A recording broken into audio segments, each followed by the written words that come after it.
17년 전 떠난 전처의 장례식장, 상주로 서 있는 고등학생의 얼굴이 젊은 시절 내 모습과 똑같았습니다. 아이는 저를 올려다보며 말했죠. 이제 와서 왜 오셨어요? 그 한마디에 무너져 내린 저는 그날 밤 서영이 살아온 17년을 처음으로 들여다보게 됩니다. 그리고 알게 됐어요. 그 사람의 불행이 우연이 아니었다는 걸. 본 영상은 감동적인 사연을 가상으로 표현한 작품입니다. 무료로 할 수 있는 구독과 좋아요를 눌러주시면 영상을 만드는데 힘이 됩니다. 시작하기 전에 어느 지역에서 듣고 계신지 댓글로 알려주시면 그곳으로 행복을 보내드리겠습니다. 이야기 시작하겠습니다. 안녕하세요. 저는 강태준이라고 합니다. 올해 58살이고요. 사람들은 저를 대한민국에서 손꼽히는 대기업의 회장이라고 부르죠. 그런데 오늘 제가 하려는 이야기는 성공담이 아니에요. 저는 지금부터 제 인생에서 가장 부끄럽고 가장 무너졌던 어느 하루에 대해 말씀드리려고 합니다. 그날은 유난히 하늘이 낮았어요. 회색빛 구름이 서울 하늘을 꽉 채우고 있었고 빗방울은 아직 떨어지지 않았지만 공기 속에 축축한 기운이 가득했습니다. 저는 차 뒷좌석에 앉아 핸드폰 화면을 들여다보고 있었어요. 화면에는 짧은 문자 하나가 떠 있었죠. 윤서영 씨가 어젯밤 별세하셨습니다. 그게 전부였어요. 발신자도 모르는 번호였고 그 짧은 한 줄이 제 하루를, 아니, 제 인생 전체를 뒤흔들 줄은 그때만 해도 전혀 몰랐습니다. 윤서영. 그 이름을 마지막으로 입 밖에 꺼낸 게 언제였는지도 기억나지 않아요. 17년 전 저는 그 사람을 떠났습니다. 지금 와서 포장할 생각은 없어요. 가난이 싫었고 끝이 보이지 않는 생활이 두려웠고 그래서 저는 더 큰 것을 택했습니다. 재벌가의 외동딸이 내민 손을 잡았고 그 손을 잡는 순간 서영의 손은 놓아버렸죠. 사랑이 식어서가 아니었어요. 그냥 제가 약한 사람이었던 겁니다. 그 뒤로 저는 단 한 번도 서영을 찾아가지 않았어요. 소식을 들으려 하지도 않았고 궁금해하지도 않았습니다. 아니, 솔직히 말하면 궁금했지만 일부러 외면했던 거예요. 떠난 사람이 뒤를 돌아보면 안 된다고 그렇게 스스로를 합리화하면서 살았죠. 그런데 그 문자 한 줄 앞에서 저는 숨이 막히는 것 같았습니다. 장례식장에 가야 할까, 가지 말아야 할까. 운전기사에게 목적지를 말하지 못한 채 한참을 망설였어요. 떠난 사람이 장례식장에 나타나면 그건 슬픔이 아니라 모욕이 될 수도 있으니까요. 하지만 결국 저는 갔습니다. 무엇이 저를 그곳으로 이끌었는지는 저도 잘 모르겠어요. 죄책감이었는지 미련이었는지 아니면 17년 동안 닫아두었던 어떤 감정의 문이 마침내 열린 것이었는지. 장례식장은 작고 조용했습니다. 화환도 몇 개 되지 않았고 조문객도 손에 꼽을 정도였어요. 저는 모자를 깊이 눌러쓰고 구석에 서서 빈소 안을 바라봤습니다. 그런데 그 순간 제 눈이 한 곳에 멈췄어요. 빈소 앞에 교복 위로 검은 완장을 두른 남자아이가 서 있었습니다. 키가 훤칠했고 허리를 꼿꼿이 세운 채 조문객에게 고개를 숙이고 있었어요. 아이의 얼굴을 본 순간 저는 다리에 힘이 풀리는 것을 느꼈습니다. 그 눈매, 그 이마, 그 입술 라인. 거울 속에서 수천 번 마주쳤던 얼굴이 저 아이 위에 그대로 올라앉아 있었어요.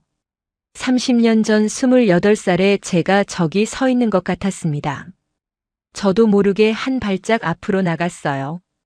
그리고 아이와 눈이 마주쳤습니다. 아이의 눈동자 속에는 슬픔도 있었지만 그보다 훨씬 깊은 곳에 차가운 무언가가 자리 잡고 있었어요. 분노인지 원망인지 아니면 오랜 시간 혼자 사겨온 어떤 단단한 감정인지 저는 알 수 없었습니다. 아이가 저를 알아봤어요. 제가 누군지 아이는 이미 알고 있었던 겁니다. 아이가 낮은 목소리로 말했습니다. 이제 와서 왜 오셨어요? 물음표가 없는 문장이었어요. 묻는 게 아니라 벽을 세우는 말이었죠. 그 짧은 한마디가 제 가슴 한가운데를 관통했습니다. 저는 그 자리에 얼어붙은 채 아무 말도 하지 못했어요.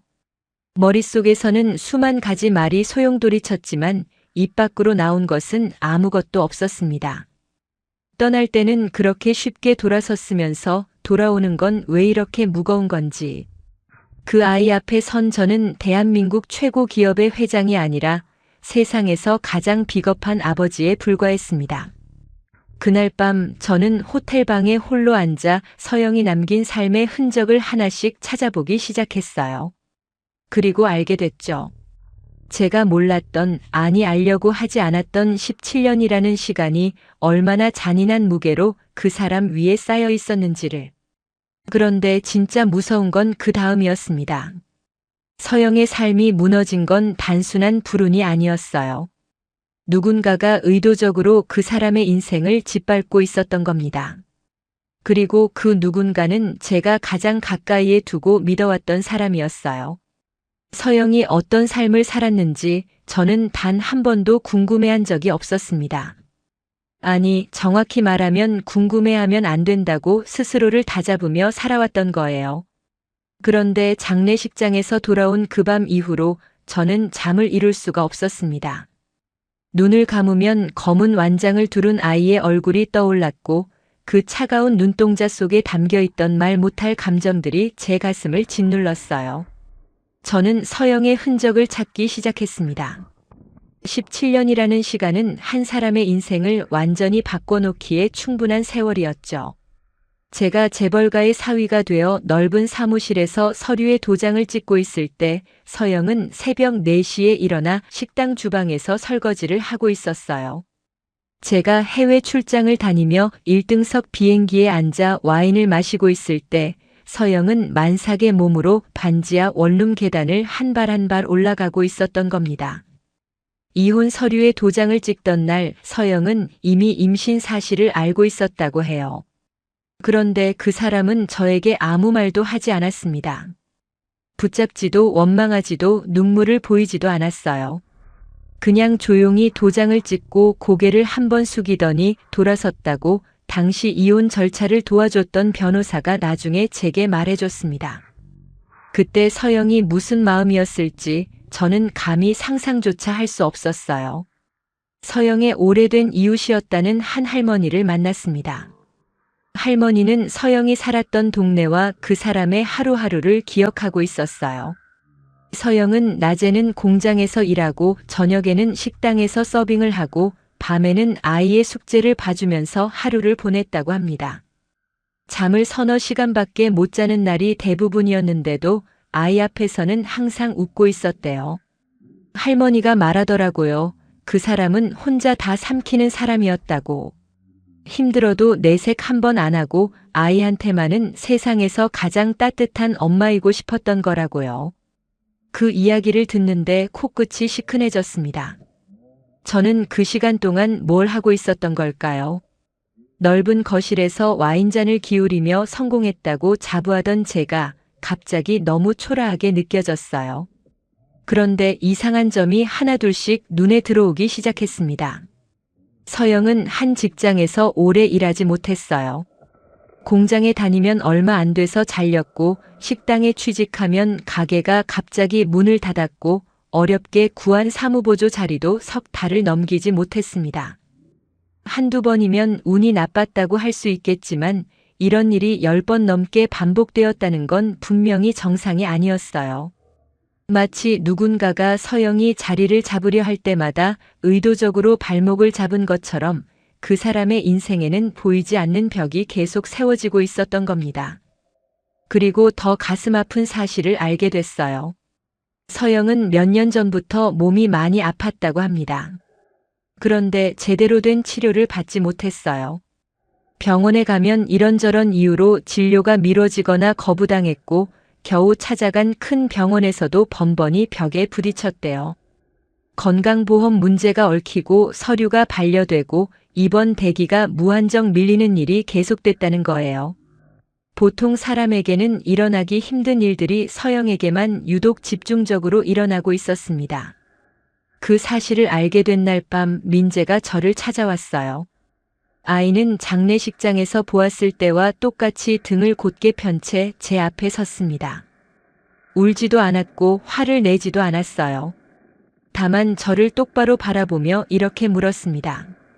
아버지는 엄마가 왜 그렇게 힘들었는지 알고 싶지 않으세요? 그 한마디에 저는 온몸이 얼어붙는 것 같았어요. 아이의 목소리에는 감정이 없었습니다. 오히려 감정이 없어서 더 무서웠어요. 마치 오랜 시간 동안 이 질문 하나를 수천 번 되뇌며 준비해온 사람 같았거든요. 저는 그날 처음으로 깨달았습니다. 서영의 죽음이 단순히 가난하고 힘든 삶의 끝이 아닐 수도 있다는 것을. 누군가 의도적으로 그 사람을 몰아갔고 서영은 그 보이지 않는 손에 짓눌려 서서히 무너져 내린 것일 수도 있다는 사실을요. 그리고 그 보이지 않는 손의 정체를 떠올렸을 때 저는 숨이 멎는 줄 알았습니다. 머릿속에 떠오르는 이름이 있었거든요. 매일 아침 같은 식탁에 앉아 함께 밥을 먹어온 17년 동안 제 곁에 있었던 바로 그 사람의 이름이요. 저는 17년 동안 한 지붕 아래에서 함께 살아온 사람의 얼굴을 제대로 본 적이 있었을까요? 매일 마주 앉아 밥을 먹고 같은 침대에서 잠을 자고 명절이면 나란히 앉아 인사를 받았던 그 사람을요. 저는 그 사람을 안다고 믿었습니다. 하지만 그건 제가 보고 싶은 모습만 본 것이었을 뿐이에요. 진짜 얼굴은 그 뒤에 숨어 있었습니다. 서영이 일했던 곳들을 하나하나 조사하기 시작했어요. 처음에는 막연한 의심이었습니다. 아무리 운이 나빠도 한 사람에게 이렇게까지 나쁜 일만 겹칠 수는 없다는 단순한 의문에서 출발한 거였죠. 그래서 서영이 다녔던 직장들의 이름을 하나씩 적어 내려갔어요. 공장 이름, 식당 이름, 사무실 이름.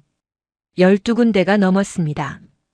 그리고 그 목록을 들여다보는 순간 저는 심장이 멈추는 것 같았어요. 서영이 일했던 공장은 우리 그룹의 3차 협력업체였습니다. 서영이 서빙을 하던 식당은 장인어른이 개인적으로 투자한 프랜차이즈 가맹점이었어요. 서영이 마지막으로 다녔던 사무실은 우리 계열사의 외주 업체였고요. 하나하나 따로 놓고 보면 아무 관계 없어 보이지만 선을 그어 연결하면 모든 길이 한 곳을 가리키고 있었습니다. 바로 저희 집안이었어요. 저는 믿을 수가 없었습니다. 설마 하는 마음으로 더 깊이 파고들었어요. 오래된 인사 기록을 뒤지고 당시 담당자들을 수소문해서 만났습니다. 그들의 입에서 나온 말은 하나같이 비슷했어요. 위에서 지시가 내려왔다. 그 사람을 더 이상 쓰지 말라는 연락을 받았다. 이유는 모르지만 거절할 수 없는 곳에서 온 요청이었다고요. 그 거절할 수 없는 곳이 어디인지 저는 이미 알고 있었습니다. 장인 정도훈 회장, 그리고 제 아내 정수현. 이 두 사람이 17년 동안 서영의 삶을 조용히 그리고 철저하게 무너뜨리고 있었던 겁니다. 수연은 제가 과거를 완전히 잊기를 원했어요. 전철하는 존재가 세상 어딘가에 살아있다는 사실 자체가 수연에게는 위협이었던 거죠. 그래서 서영이 어디에서 일하든 손을 써서 내보냈고 서영이 어디에서 자리를 잡으려 해도 미리 발을 걸어 넘어뜨렸던 겁니다. 장인은 그런 딸의 뒤를 든든하게 받쳐줬어요.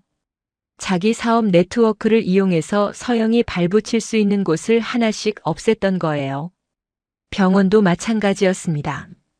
서영이 아파서 찾아간 병원들 진료가 거부되고 서류가 반려되던 그 이상한 일들의 뒤에도 같은 손이 닿아 있었어요. 우리 그룹이 후원하는 의료재단, 장인이 이사로 있는 병원재단. 서영은 아프면서도 치료받을 곳을 찾지 못한 채 점점 몸이 망가져갔고 결국 손을 쓸 수 없는 지경에 이르러서야 작은 동네 병원 침대 위에서 눈을 감았던 겁니다. 저는 서재에 앉아 두 손으로 얼굴을 감쌌어요. 온몸이 떨렸습니다. 분노인지 수치심인지 구분이 되지 않았어요. 제가 성공했다고 자부하던 이 자리가 알고 보면 한 사람의 인생을 짓밟고 그 위에 세워진 것이었다니요. 저는 성공한 게 아니라 누군가를 죽인 거나 다름없었습니다. 그때 민재가 제 서재 문을 열고 들어왔어요. 아이는 제 앞에 서서 담담한 표정으로 말했습니다. 전 알고 있었어요. 그래서 일부러 아버지를 불렀어요. 그 말을 듣는 순간 머릿속이 하얘졌습니다. 장례식장에서 받았던 문자 발신자를 알 수 없던 그 짧은 부고 연락. 그걸 보낸 사람이 바로 이 아이였던 겁니다. 민재는 어머니가 왜 그렇게 힘들게 살다 갔는지 진작부터 알고 있었고 아버지인 저를 장례식장으로 끌어들여 진실을 마주하게 만들 계획을 세웠던 거예요. 17살짜리 아이가요. 어머니를 잃은 슬픔을 삼키면서 혼자서 이 모든 것을 준비하고 있었던 겁니다. 저는 아이를 바라보며 가슴이 찢어지는 것 같았어요. 미안하다는 말이 입끝에서 맴돌았지만 그 말이 얼마나 가볍고 무책임한 말인지 저 스스로가 너무 잘 알았기에 차마 꺼낼 수가 없었습니다. 대신 저는 아이에게 이렇게 말했어요. 이번엔 내가 지켜야 할 사람을 지키겠다. 민재는 아무 말 없이 저를 바라봤습니다. 믿지 못하겠다는 눈이었어요. 당연하죠. 17년 전에 한 번 등을 돌린 사람의 약속을 어떻게 믿을 수 있겠어요. 하지만 저는 이번만큼은 도망치지 않겠다고 제 자신에게 맹세했습니다. 다음 날 아침 저는 그룹 본사 회장실에 앉아 서랍 속에서 오래된 서류 한 뭉치를 꺼냈어요. 17년치 비리와 불법의 증거가 담긴 문서들이었습니다. 이것을 세상에 꺼내는 순간 저 역시 모든 것을 잃게 될 수도 있었어요. 회장 자리도 재산도 사회적 지위도요. 하지만 서영이 잃어버린 것들에 비하면 제가 잃을 것들은 아무것도 아니었습니다. 저는 전화기를 들어 올렸습니다. 그리고 그 싸움이 시작됐어요. 사람들은 저를 미쳤다고 했습니다. 자기 손으로 자기 집안을 무너뜨리는 사람이 세상에 어디 있냐고 가진 것을 다 내려놓으면서까지 지킬 만한 게 뭐가 있냐고요. 하지만 저는 태어나서 처음으로 제대로 된 선택을 하고 있다는 확신이 있었어요. 17년 전에 놓아버린 손을 이제야 다시 잡으려는 것이니까요. 비록 그 손의 주인은 이미 이 세상에 없지만 그 사람이 목숨 걸어 지켜낸 아이는 아직 살아 있었습니다. 저는 그룹 내부 감사 자료와 비자금 장부 그리고 서영에게 가해졌던 조직적인 압박의 증거를 모두 정리해서 검찰과 언론에 동시에 넘겼어요. 17년치 서류가 세상 밖으로 쏟아져 나오는 데는 단 하루면 충분했습니다. 아침 뉴스 헤드라인에 장인의 이름이 올랐고 저녁 뉴스에는 아내의 얼굴이 나왔어요. 기자들이 그룹 본사 앞에 몰려들었고 주가는 하루 만에 바닥을 찍었습니다. 장인 정도훈 회장은 저를 직접 찾아왔어요. 평생 남 앞에서 고개를 숙인 적 없는 사람이 처음으로 얼굴이 벌겋게 달아올라 있었습니다. 책상을 내리치며 소리를 질렀죠. 네가 지금 뭘 하는 건지 아느냐고, 이 그룹이 누구 덕에 지금의 자리에 올라온 건지 모르느냐고요. 저는 그 말을 가만히 듣다가 한마디만 했습니다. 장인어른, 이 자리는 한 사람의 목숨 위에 세워진 겁니다. 정 회장은 말문이 막힌 듯 저를 노려보더니 돌아섰어요. 그 뒷모습이 처음으로 작아 보였습니다. 수연은 더 무서운 반응을 보였어요. 울지도 않았고 화를 내지도 않았습니다. 거실 소파에 앉아 차를 마시며 저를 올려다보더니 아주 차분한 목소리로 말했어요. 후회할 거예요. 딱 그 한마디였습니다. 그 표정을 보는 순간 저는 이 사람이 17년 동안 얼마나 차갑고 계산적인 마음으로 서영의 인생을 짓밟아왔는지 비로소 실감할 수 있었어요. 이 사람에게 서영은 사람이 아니라 제거해야 할 장애물이었던 거예요. 재판은 길었습니다. 정 회장과 수연 측에서 온갖 방법을 동원해 빠져나가려 했지만 증거가 너무 명확했어요. 서영을 조직적으로 괴롭혔던 기록들, 병원 진료를 방해했던 지시 내역들, 비자금으로 움직였던 돈의 흐름까지 모든 것이 낱낱이 드러났습니다. 결국 정 회장은 실형을 선고받았고 수연은 집행유예와 함께 모든 경영권에서 손을 떼야 했어요. 저 역시 무사하지는 않았습니다. 비리를 알고도 묵인했던 책임에서 자유로울 수 없었고 여론은 저에게도 날카로운 칼끝을 겨눴어요. 어떤 사람들은 저를 용감하다고 했지만 또 어떤 사람들은 자기 살 길 찾으려고 장인을 팔아넘긴 비열한 놈이라고 했습니다. 솔직히 어느 쪽 말이든 틀리지 않았어요. 저는 영웅이 아니었으니까요. 그저 너무 늦게 깨어난 사람일 뿐이었습니다. 모든 재판이 끝난 날 저는 회장실 책상 위에 사직서를 올려놓았어요. 비서실장이 놀란 눈으로 저를 바라봤지만 저는 고개를 저었습니다. 이 자리에 더 앉아 있을 자격이 없다는 걸 저 스스로가 가장 잘 알고 있었으니까요. 회장실을 나서는 길, 복도 끝 통유리창 너머로 서울 시내가 한눈에 내려다 보였어요. 저는 이 풍경을 수천 번 내려다보면서 세상을 가진 기분이었는데 그날은 그 풍경이 아무 의미가 없었습니다. 제가 정말 가져야 했던 것은 이 높은 곳이 아니라 아래에 있었어요. 작은 반지하 원룸에서 아이의 손을 잡고 살아가는 평범한 하루, 그게 제가 잃어버린 전부였습니다. 그로부터 며칠 뒤 저는 서영의 묘 앞에 섰어요. 비석 위에 새겨진 이름 석자를 한참 동안 바라봤습니다. 할 말이 너무 많은데 아무 말도 나오지 않았어요. 결국 고개를 깊이 숙이는 것으로 대신했습니다. 말보다 무거운 침묵이라는 게 있다면 그날이 바로 그런 날이었어요. 묘를 나서는 길에 민재가 언덕 아래에 서 있었습니다. 저를 따라온 건지 아니면 먼저 와 있었던 건지 모르겠어요. 아이와 눈이 마주쳤을 때 저는 조심스럽게 말을 꺼냈습니다. 아버지라고 부르지 않아도 괜찮다. 그래도 옆에 있어도 되겠니? 민재는 한참 동안 아무 말이 없었어요. 바람이 불어 아이의 머리카락이 흩날렸고 저는 그 침묵이 거절의 뜻인 줄 알고 돌아서려 했습니다. 그때 민재가 말했어요. 늦었지만 와줘서 고마워요. 그 한마디를 듣는 순간 저는 참고 있던 눈물이 터져 나왔습니다. 58년을 살면서 한 번도 남 앞에서 울어본 적 없는 사람이 언덕 위에서 소리 없이 울었어요. 그건 슬픔의 눈물이 아니었습니다. 너무 오래 걸려서 너무 많은 것을 잃고 나서야 겨우 돌아온 사람이 흘리는 눈물이었어요. 그날 이후 저와 민재는 천천히 서로에게 익숙해지기 시작했습니다. 아버지와 아들이라는 이름은 아직 어색했지만 같은 식탁에 앉아 밥을 먹고 나란히 걸으며 말없이 시간을 보내는 것만으로도 충분했어요. 저는 이제야 알겠습니다.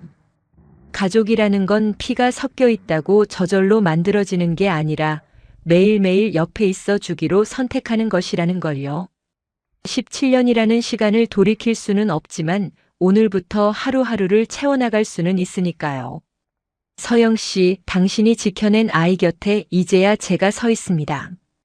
이야기가 감동적이었다면 구독과 좋아요 눌러주시고 주인공에게 응원의 댓글도 부탁드립니다.